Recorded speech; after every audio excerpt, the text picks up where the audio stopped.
Hello, hello. Let's wait for our friends to join. So we have some people from LovJoy already, and some people who are curious, and some people who already know Cindy. Obviously, they're using your services. So, Cindy, do you want to introduce yourself a little bit? What your specialty and your favorite subjects? Sure, I'd love to. So I'm a holistic nutritionist and I specialize in gut health. So everything digestion, bloating, IBS, constipation, too much gas, not enough stomach acid, too much stomach acid. And what I've started to attract were clients that were mostly female in their 40s and 50s. I'm going to be 50 this year. And I've noticed there's some trends, they're going through declining hormones or estrogen fluctuating. So perimenopause, right?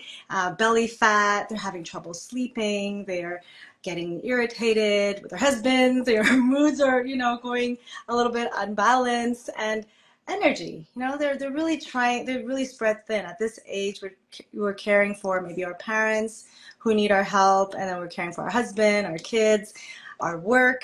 And so I feel like this is an age where I can relate to very much. Also, for those who don't know, I lost my mom when she was 44 and I was 19.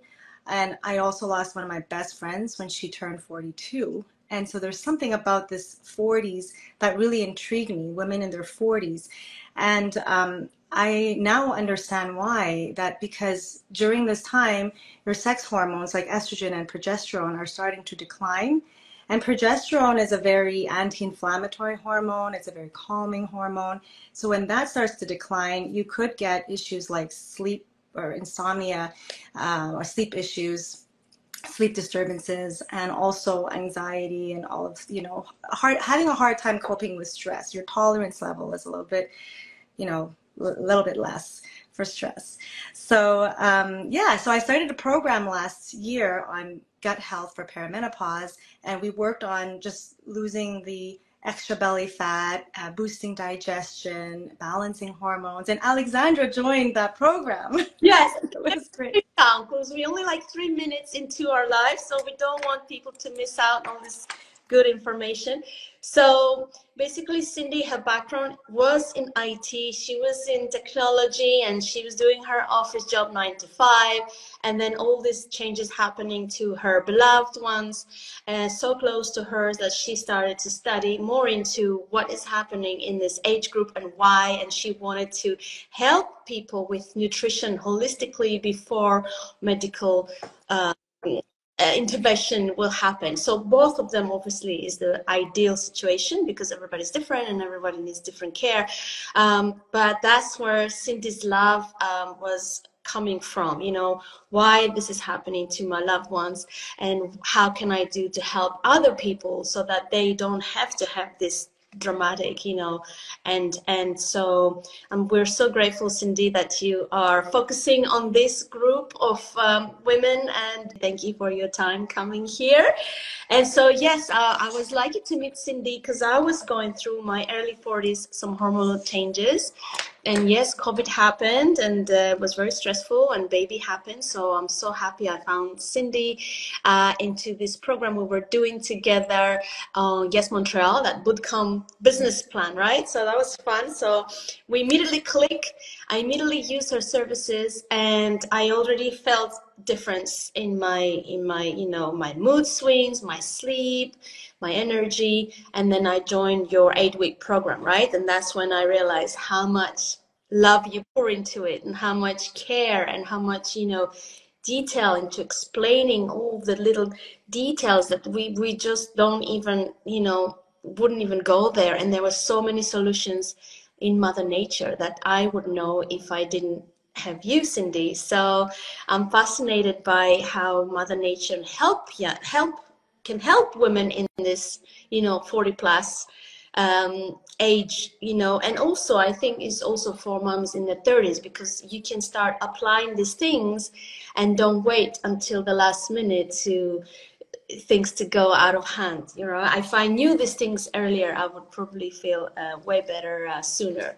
So yes, should I share what I learned a little bit on the 8 weeks program? Should I go ahead? Yes. Yeah. Yes, go ahead. So my favorite part, which I also was inspired to do later for LovJoy Mamas, was all these hydration tips to get electrolytes. So for me, water and protein, being a Pilates coach, are important to me. Yes, let's learn the stuff before we experience it. Yes. Yes, 100%.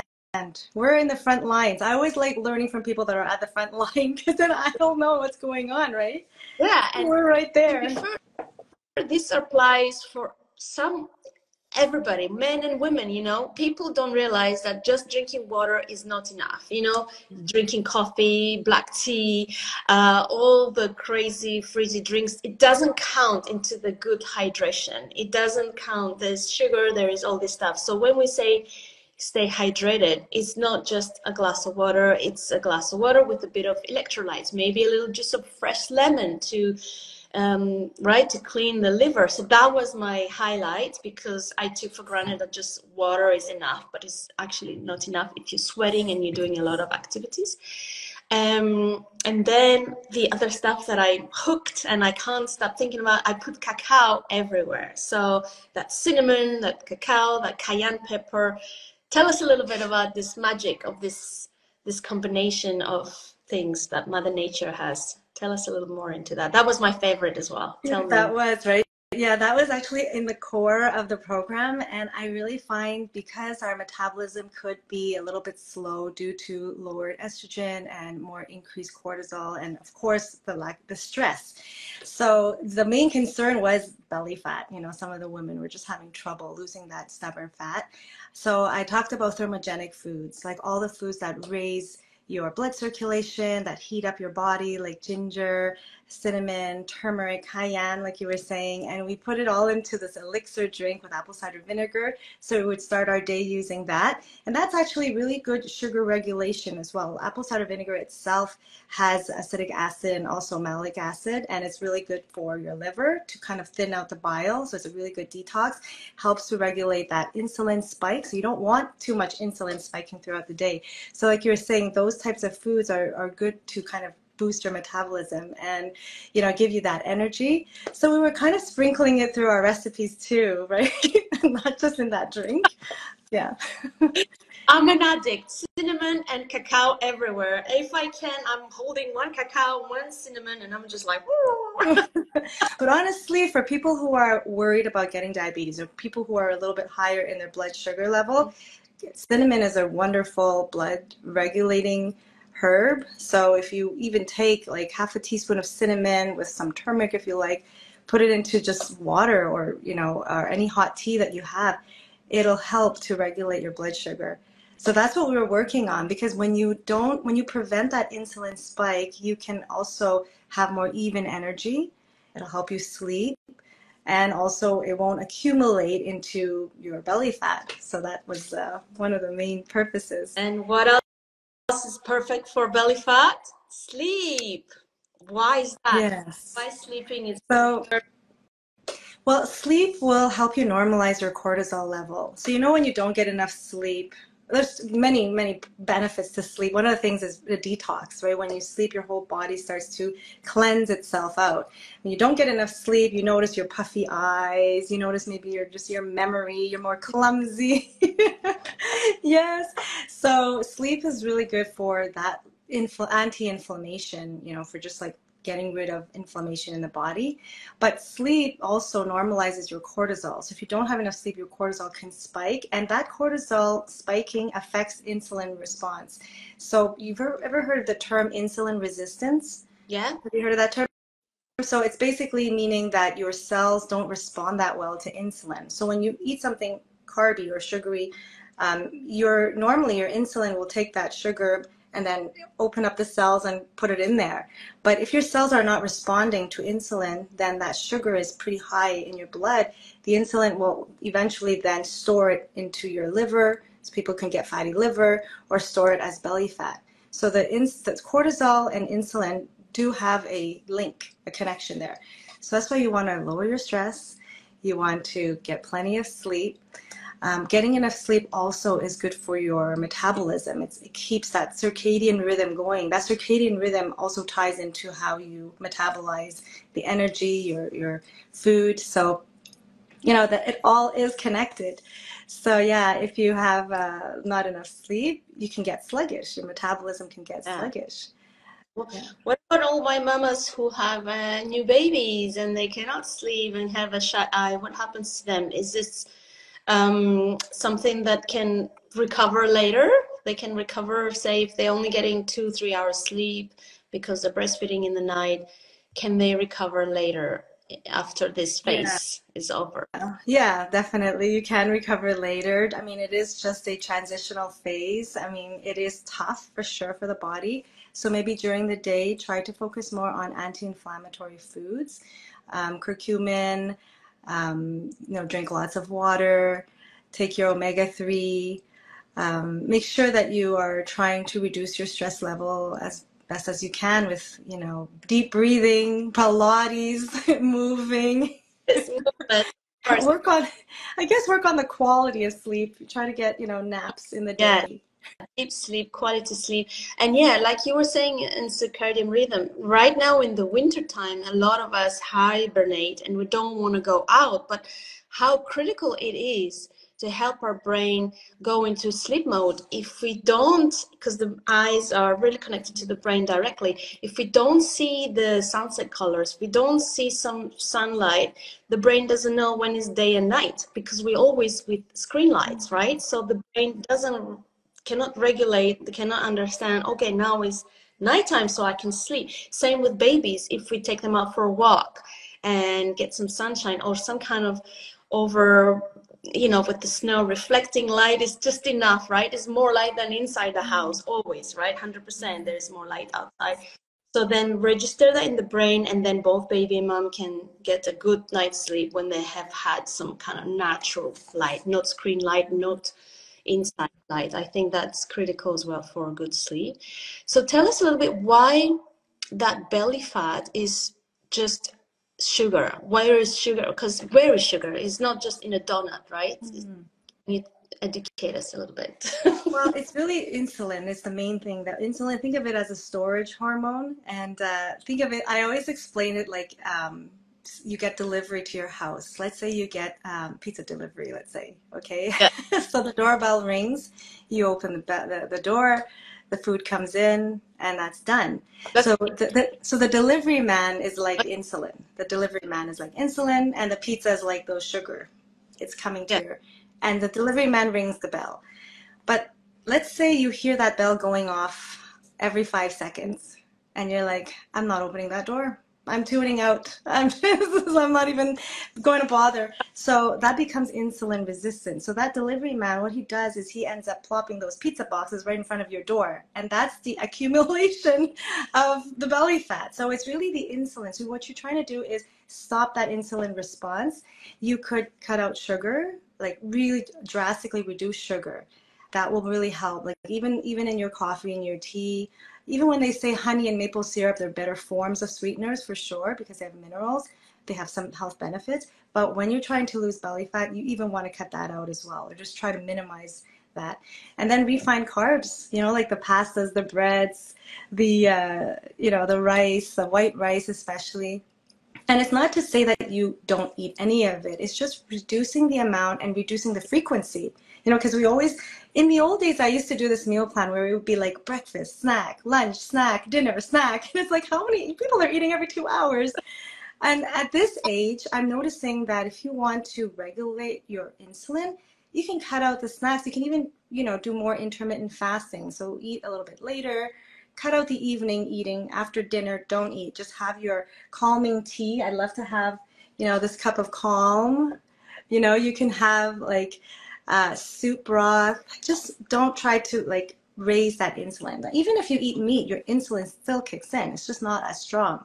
So the idea is to go through a phase where you really try to get that response back. So after a couple of weeks of cutting all of these sugar, alcohol is included in that, by the way, because it also is like a sugar. And so if you do it for a period of time, then all of a sudden that doorbell, when it rings, you're going to respond. Okay. So this is the reason. So the pizza outside the door, somebody comes and take it away. Yeah, liposuction? No, I don't think so. That's one way. Physical, evacuation of that. But I also think that this is a reason why some people could be having fat but feel tired. So imagine all the pizza boxes are outside your door, but you're not getting the food. Maybe pizza is not the best analogy, but let's say, whatever that is, your groceries, right? It's all piling outside. You're not getting it in the house. So this is why people will have cravings, even though they are gaining that weight, but they're not getting that nourishment. They're not getting nourished. So they're craving more of these foods. So when you're doing that type of cutting out sugar, cutting out alcohol and the refined carbs, it's really important to add more of the whole foods, like the No, broccoli, the fruits and vegetables. sometimes you're thinking you want a snack, and I'm going back to my hydration, and in fact you're just thirsty and you just need to gulp some water, and then you're not hungry anymore, because in fact your brain thinks you're hungry, but in fact you're dehydrated. So this also is a mega factor for snacking. Think, okay, do I really want a snack, or am I just thirsty? Because I realized a lot of the time it's not snacking, it's me being hydrated. My body is really needing that nourishment, that hydration. I feel it, like it's not so much the food. It's like I need to drink up. Yes, it is true. And that's actually when you're more like aware, being more present with your body to recognize, is it really hunger or is it just thirst, or could it be an emotional trigger? And we talked about that in the program, emotional eating. Yes. When you're stressed, you may want to just grab something to kind of numb it or avoid that negative emotion. When you're lonely, you may just want to just keep eating like this. These are some triggers that happen. Boredom as well. Yeah. Boredom. Yes. Yeah. We have a question here. What a good time frame to aim for cutting sugar. Are there studies or guidelines to give an idea of how long it takes to regain an effective insulin response? That's a very good question. Very good question. I leave Oh, it to you. yeah. Yeah. Yeah. Sorry, no, because your screen just paused for a minute. Sorry. Yes, my So I don't know of any studies specifically in terms of timing for every person. It may be different, but when you start to feel that you are able to like lose that belly fat, you could start to, notice that there's a change there, and it's not piling up. So when you're eating and you're able to maintain your weight, for example, I would give it a good 21 days, right? Like a good 2 to 3 yes, weeks there you of go. really. There is my challenge. That's what it's for. After I was inspired by your 8 weeks program, I did like a little minimum 21 days of basically 3 weeks of daily Pilates. So you replace the fat with muscles, you increase your metabolism, you reduce the fat, and you become more thirsty and craving more nutritious food. Because when you start moving and you start taking care of yourself, and sweating and you're moving, you're like, I don't feel like lighting a cigarette. I'm just like out of breath. I want to get better. I don't feel like downing a pizza when I working on my body and my physique, right? You want to eat broth, you want to eat a steak, you want to eat something healthy and full of protein. And I think, like you said, 3 weeks is just enough time, not only to build a new habit, but to start seeing slightly more energetic and less belly fat. I like just a little. What do you think? No, I think that's good. I also think when you do like want to test it out for your Yeah. body, if you're someone who has, let's say, a little bit of carbs and you're tired after, like you're finding it really affects you and your energy level, then you may be insulin resistance because that sugar is accumulating. So you could look into just cutting it out, like I said, for a period of time, and then have some back and notice how you feel. Do you feel energized with the food that you just consumed, or are you tired from it? Because that food should nourish you, should give you that energy.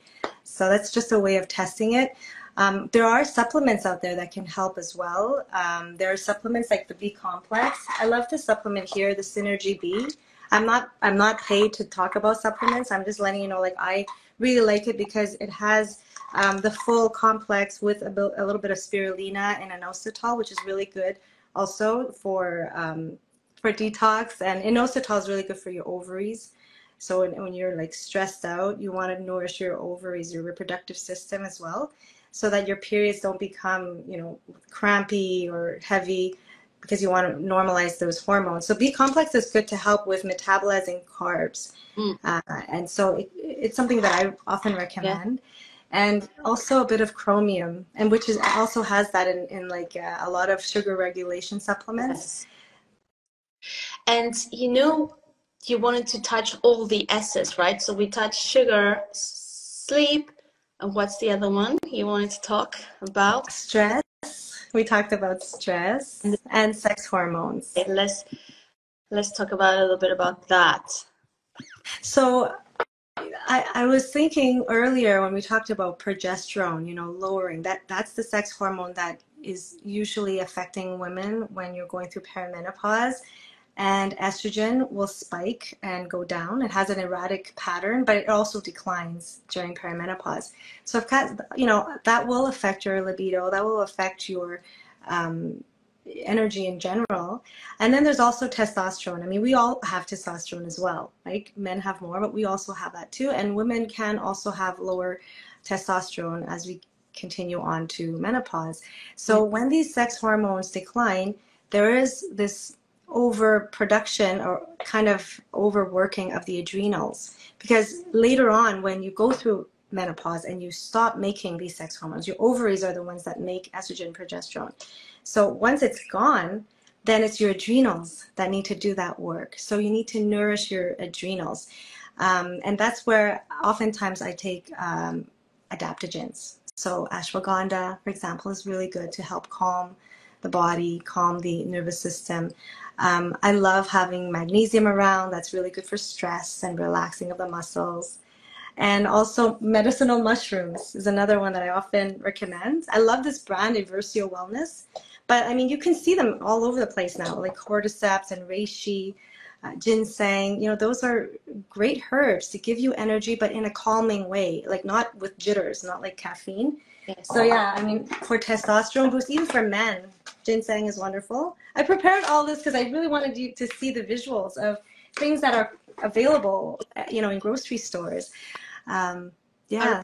I remember that you prescribed me ashwagandha and magnesium, and I already started sleeping better. The hot flashes disappeared, and my moods were stabilized, and I wasn't like anxious and crazy. And I think for me, ashwagandha worked right away. It was like within a week, I could see the change.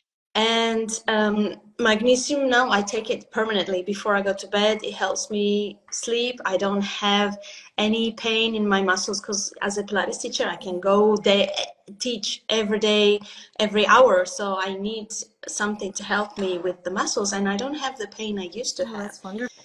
The curcuma not only helps with regulating and detoxifying, and it works with the joints as well. I noticed, you know, when you reach your premenopause phase, your hips and your joints start to ache more, right? They start to be heavier, and I was having these symptoms and I was hating it.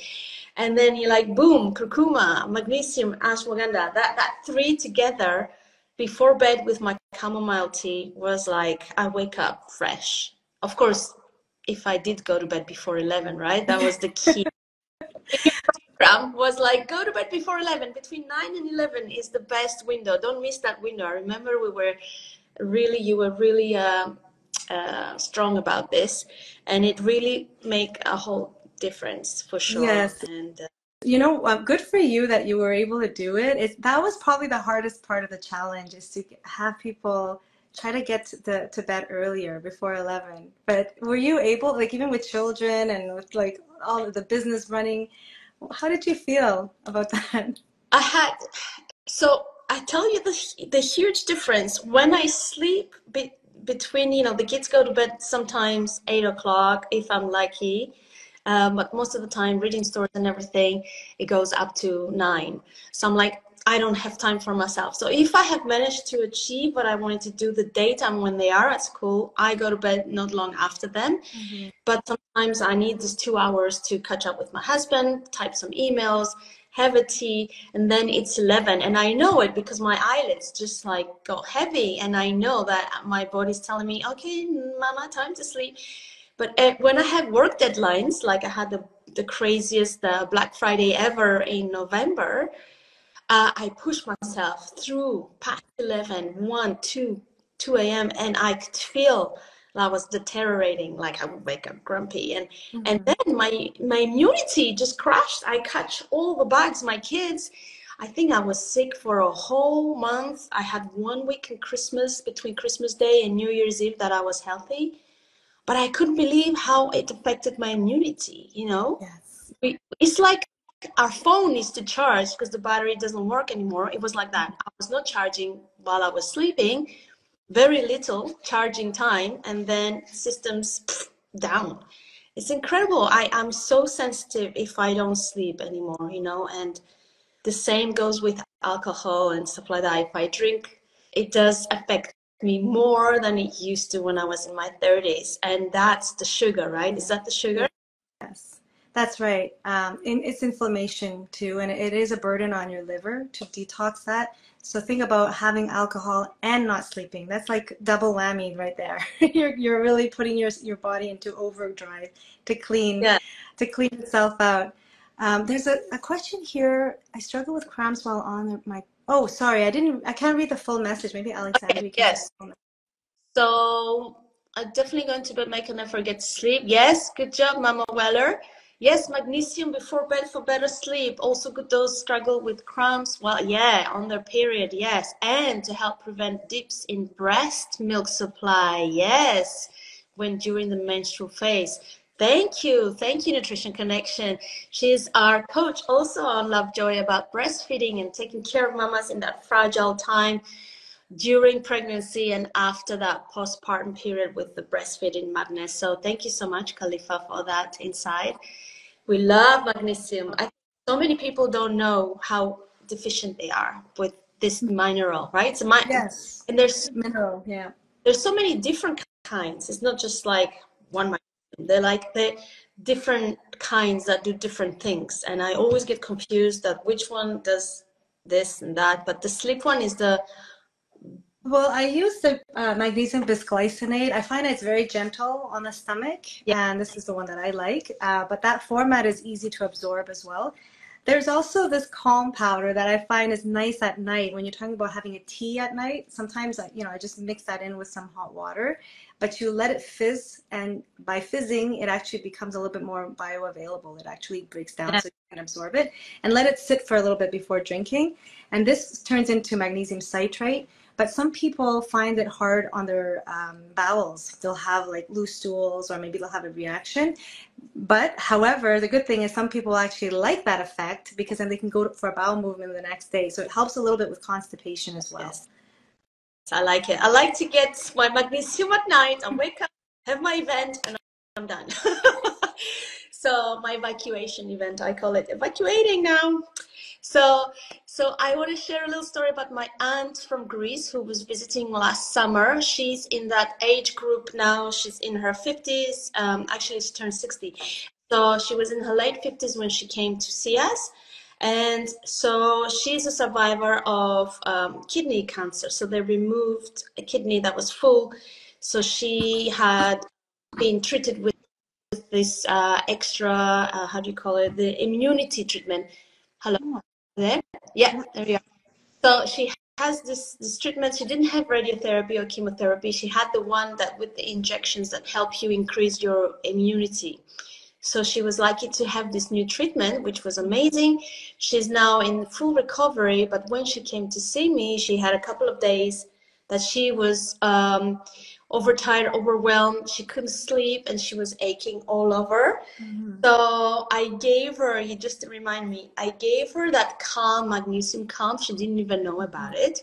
I gave her that before bed. She was also bloated and constipated, time change zone. So she had pain in her back. She was bloated, constipated, and she was groggy and grumpy and really in a bad mood. So here's my remedy. Everybody listen. So I gave her the calm water magnesium thing powder. She drank that. Then I put her in a hot bath with Epsom salts and lavender oil drops, and also real lavender flowers I had. So that is really calming and pleasant. So it was a real treat for her. Then when she went to bed, I also gave her some curcuma tablets, turmeric capsules. She woke up, she was like, I don't know what you did, but this is the best. I'm going to do that. So now when she has this little back pain and irritable mood, she soaks herself into Epsom salts, drinks magnesium, and she's always thinking about me. Oh, I love that lavender bath, and I felt so much lighter after, and I slept so well, and she was definitely debloated next morning as well. She was free. So sometimes, you know, this is the best remedy, to combine the salts, because they go straight into the skin, right? Yeah, go into the bloodstream from Yes, the skin. Yeah.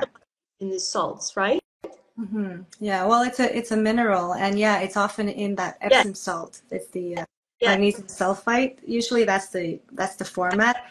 And yeah, you're right. Many people are very deprived of magnesium, and the reason is because they don't use that in the fertilizers when they commercial farming. You know, so the soil is depleted of magnesium. But mostly, if you go organic, if you reuse the compost properly, then the soil will be more rich.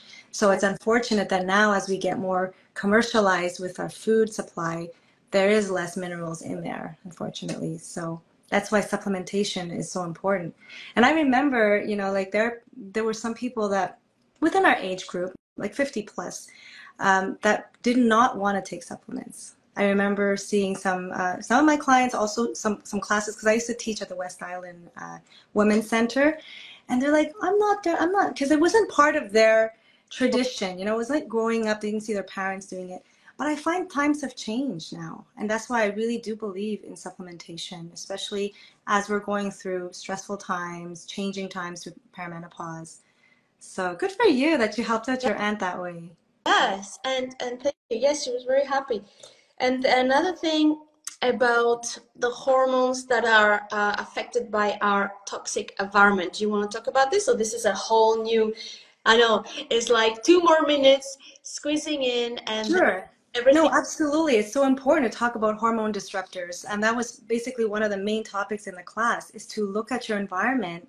And yeah, sorry, were you going to say something, No, no, Alexandra? Sarah, I want to know. I have to say, when I did your course, I throw away all my plastic Tupperware. There's no plastic to be found, and I replaced them with glass. And my mason jars, I use them now as a little storage, like Tupperware storage. I put my soup there, I put snacks there. So yeah, and Dollarama has these bowls, ceramic bowls with the lid on, so you don't need plastic. It's just, yes, go ahead, explain a little more. Yeah.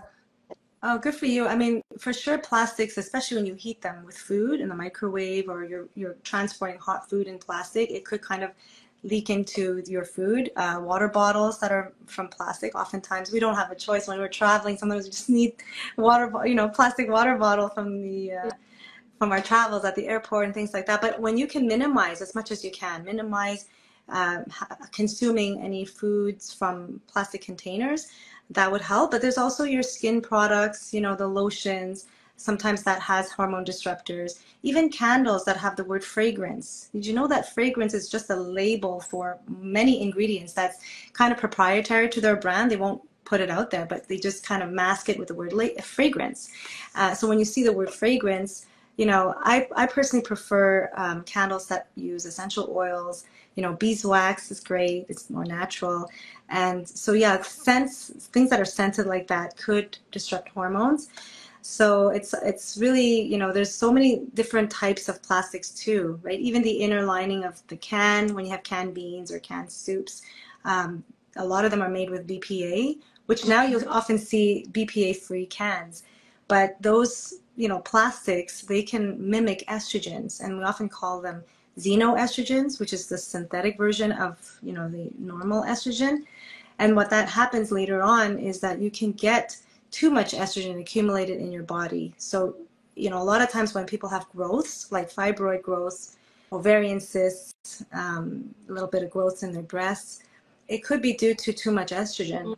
So that's why just removing that could be a great way to at least reduce the risk of having growths just from your environment, from the yeah, and even I remember I used to use the dryer sheets that smells nice to keep your clothes smell fresh. But in fact, now that I stopped using them and I use my cotton balls to keep them, you know, not so crunchy, I realized the tiniest of smell, the toxic smell, makes me gag. I'm so now I can tell like a heavy perfume or when I go for a walk and somebody's having the dryer and I smell the sheets through the thing, I'm just gagging because I know that's like depleting my natural hormonal.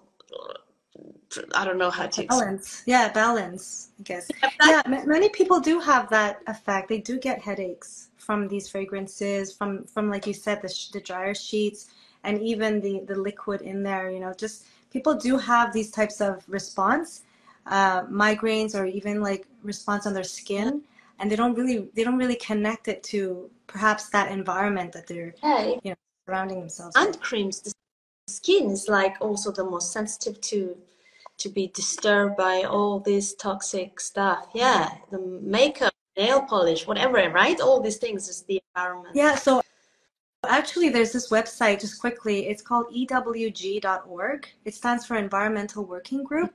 And when you go there, there's a database called Skin Deep. If you're curious to type in the brand and the type of like lotion that you're using, the shampoo, they have all kinds of lipsticks, they have like even sunscreens.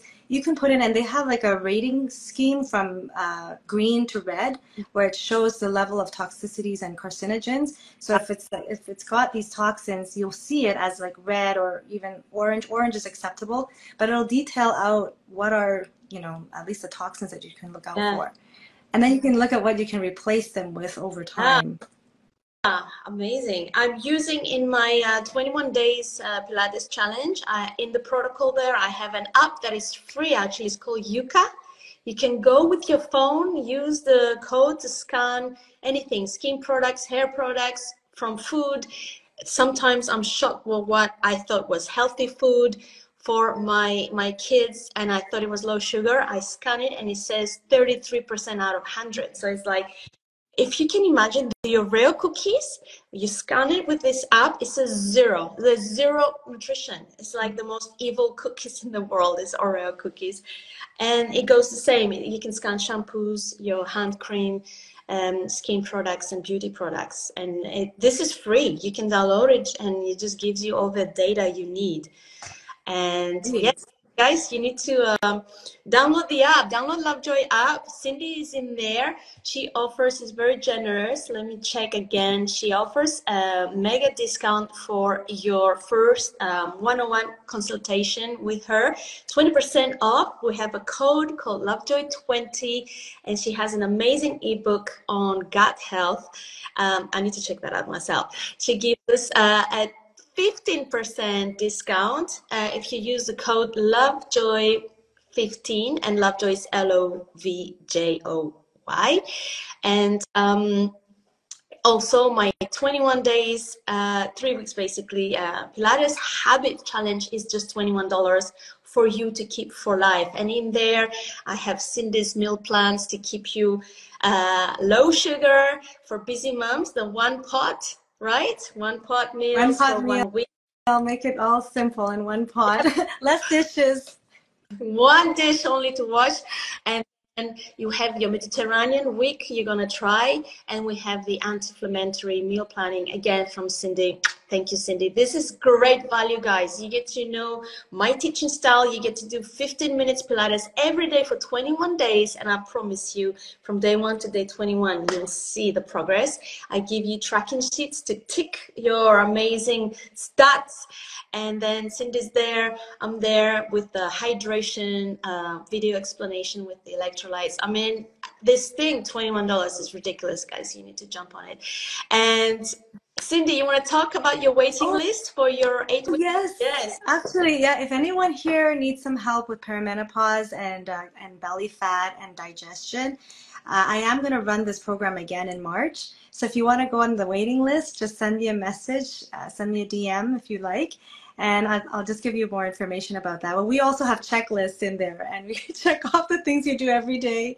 And I'm starting a gamification platform, so it has points. It's a point system. So I find that really fun, you know, for people to be motivated to drink their water, their lemon water, to take their supplement, and to take, you know, exercise. So it'll all be counted in vitality points. So it'll be fun. Love it. And I wanted to squeeze in 5 minutes before we go. It's 10:45 more minutes. A breathing technique for your abs that everybody can do. It's going to be recorded. So basically, do you know where accumulate the fat here? As mamas, lower belly fat. I want to show you a very gentle, very straightforward breathing technique that you can do while you're doing the dishes, while you're reading, while you're typing an email, okay, if you can multitask like that. Okay, so this is our normal posture. This is our abdominal wall. It's between our pubic bone and our ribs. You have to imagine you have a zipper there, and right now it's open because we're breathing and we're relaxing our belly. We just let the belly just be, and then as you inhale with your belly, when you exhale, you want to feel the zipper going all the way from your pubic bone up to your ribs. So it's not like, you know, inhale and suck in. It has to have that sensation of going up, down, and up. Okay, so this is already contracting your transverses, and then you inhale, release. So you're kind of hugging your belly with your muscles there. So you wake up your abdominal wall and you use that zipper metaphor. So let's go again. Inhale, let the belly just be in relaxed mode. Inhale with your belly, and then when you exhale, you want to exhale to bring the zipper all the way up to your ribs. And what's happening here, not only you're working your abdominal wall, also your deep pelvic floor muscles. So if you're having issues with incontinence, you'll see that right now your core is activated. And if you're doing abs, any ab load exercise contracting your abs, this is a great way to prepare the body before you do any ab work. So let's do 2 more. Inhale, relax the belly. Exhale, hug the belly. Inhale, relax. Exhale, zip all the way up, pubic bone to the ribs. And you don't want to stay here too long, but if you do, you need to engage your thoracic cage to breathe thoracically and do any loading up exercise after. So that's safe. And you can do it, like I said, when you're typing, when you're on the phone, when you're doing the dishes. So you are working your abs from the lower belly all the way up. It's nice to get that deep breath in there. Yes, The right? belly breathing.